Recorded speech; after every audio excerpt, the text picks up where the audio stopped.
All right, guys, so next we're gonna finish installing these stairs. As you can see, I've gotten all these down here. We've only got a few left, and stairs are exhausting, all right?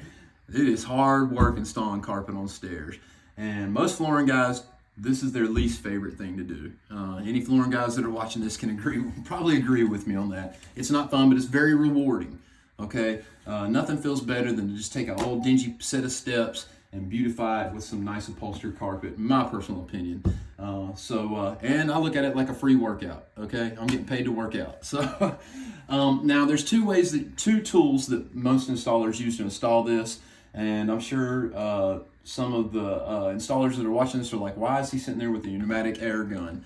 Well, I'm 44 years old, and I don't like having to wear my arm out using that old staple gun anymore, okay? So the traditional way is an electric staple gun. Me personally, I found that this works better. So this is a pneumatic crown stapler made by Metabo. I put it on about 120 PSI and use 1/4 inch 18 gauge crown staples. It works really good. I don't have to put a lot of pressure into it to staple it into the crotch. As you're gonna see, it does the work for me. So that's why me personally, I like to do the extra labor of dragging an air compressor up there, hooking this up, and it saves my arm and my 44-year-old body. Because this is the hard part right here. I got to knee kick these rows of carpet in, okay?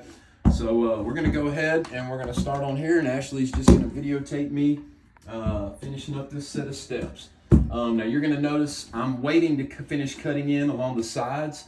I go ahead and run on up and get everything stapled in, stretched in real nice and tight, and then I'm gonna come back and I'm gonna clean all this up in the end, okay? All right, so here we go. So the first thing you wanna do is you wanna get a good angle. You want this to fit into the crotch of your stair nose right there. We're just gonna get us a good crease formed here.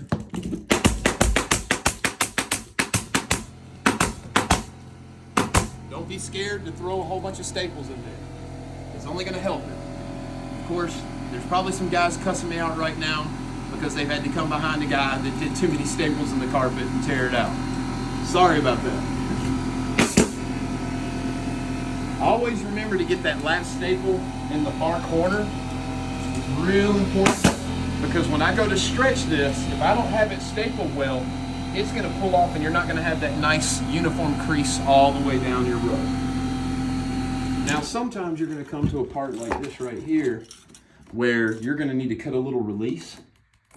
So you can just trim that like that right there, very carefully. You don't wanna cut too deep into it.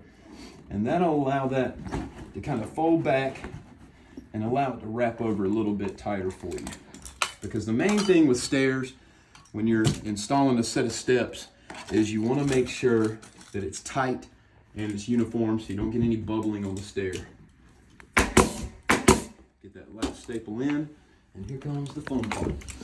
Now, when you go to knee kick this row, this next step in from the top, and Ashley, if you'll come up and let me give him a shot of what it looks like right here on the back. You see, guys, we've got a piece of tack strip that runs along here. We've also got tack stripping that runs along the sides, okay? Tack stripping along the sides is mainly for something to tuck down behind and hold it on the sides. But sometimes, every now and then, you're gonna have to set on one side and stretch it to the other side to get a little bit of wrinkle out. We'll see if I can get away with not having to do that. All right. So the big thing you want to do whenever you're laying this next row down is make sure that you're flush on one side and it's not twisting.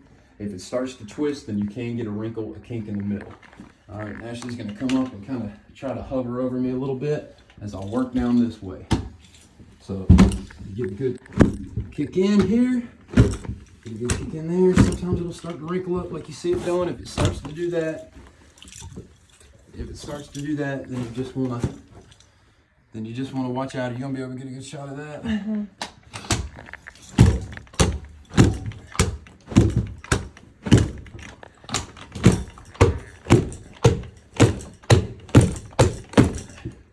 And I'll go ahead and cut a release right here so you guys can see better what I'm doing.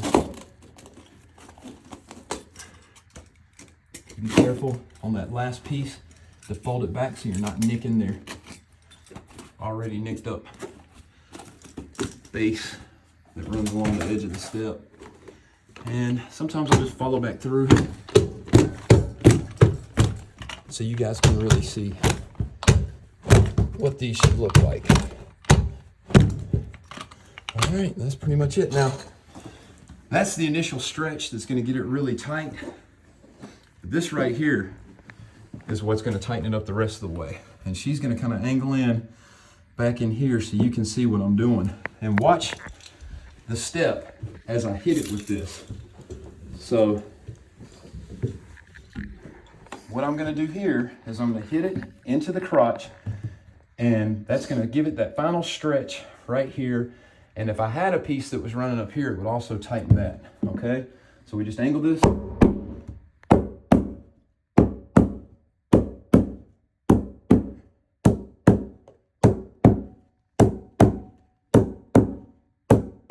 And work it into that corner. And I'll just...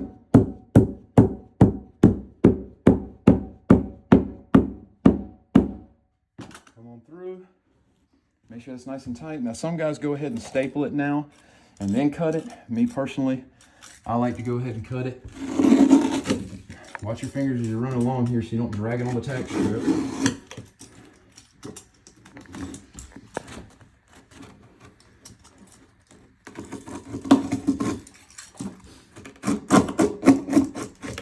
Now, this is where blades come into the conversation. There's two main types of carpet blade. And we want to set that aside because these blades are Teflon coated and sharper than surgical steel. There's two main types of carpet blade. There's round tipped and there's square tipped, okay? So, me personally, I like to go with the square tip because it digs deeper into whatever material I'm trying to cut and makes it possible for me to get a nice, clean, uniform cut. We'll just cut those fibers off. You want to watch out for the little fibers that stick up at the end. Make sure you're getting those.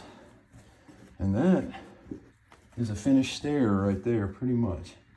Just got a little bit of cleanup work to do at the end. So we'll just take our stair tucker. This is called a stair tool. Come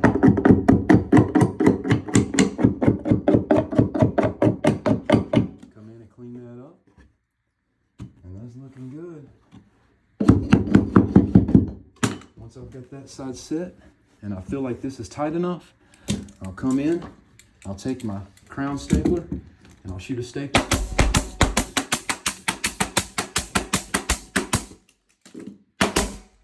Straight down, and that's attached.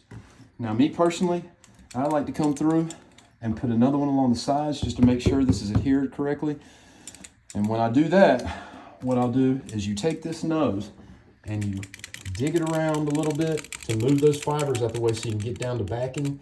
Because if I was just to stick it in here and staple it, it would trap. This is a staple. It's going to hook some of that nap and it's going to stick it down. It's not going to look good. So I take it, wiggle it around like that, and you see that hides real well. Take it, wiggle it around like that. It hides very well. And one more. Take it, wiggle it around. And that's good. That's attached. We're good to go. All right. So now I'm going to finish up this step right here. Finish cleaning this up. So I'll take my stair tool, and I need to do it all the way down here, but I'm gonna show you guys on this one. So this stair tool is an amazing piece of technology. Been out for eons. Just take it and kind of jam it in here to get a good crease on the side. For that right there, take your carpet knife, and you can use this as a guide. So you're not cutting, you don't want to cut too deep in. If I cut too straight in, I'm going to cut it too short right here. So the back of the stair tread is going to show through. It's not going to look even. I want to take it and I want to kind of angle it like that right there. And be very careful with this. I'm going to work it down, work it back up, and make sure I got it. And you're going to notice this is going to be attached to this piece right here, but you can just fold that back and just cut a little bit of that back. And now it's fitting good. We're going to do the same thing on up here. Just kind of follow it around. on up there to get a nice clean cut around. Wipe that nap away so you can see what you're working with. Tuck it back in there. Tuck this all up in here. And that's it. That's clean. Now, if this is good, if this has a little bubble in it, you can stretch it on this way. And just for the sake of you guys knowing how we do that, I'm going to show you. So you always want to work from the point you're trying to stretch away from to the back to where you're trying to stretch to. So any little piece of carpet, I don't care if it's as big as this stair or if it's a hallway or if it's a room, you stretch it the same way. You set one side like you're making a bed and you stretch away from that side, and you do it from the point that you tucked in first. So if I've got a rectangle and it's a bed, and I attach one corner first and then tuck everything else underneath the mattress and then wrap that last corner under there, that's my set wall. And then I'm going to come from the point I started, go up to the edge, stretch away from that with the sheet, and so on and so forth over to the other edge, and tuck all that in on the sides, okay? It's the same principle with flooring. So with this right here, I've got something I can kind of create leverage with. I'll push against with my foot, stretch up, take my carpet stair tool, set that on the tack strip, move on up to the next piece, set that, and now this is a tight piece of carpet right here. Then I can just come through, and you don't want to tuck too much.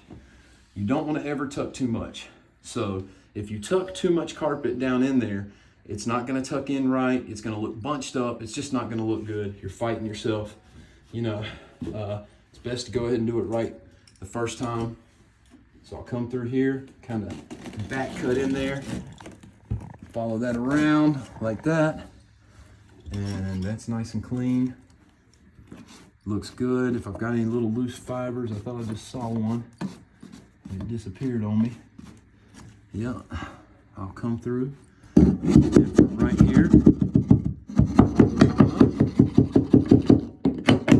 finish cleaning up, and that's good to go, guys. We got one finished stair.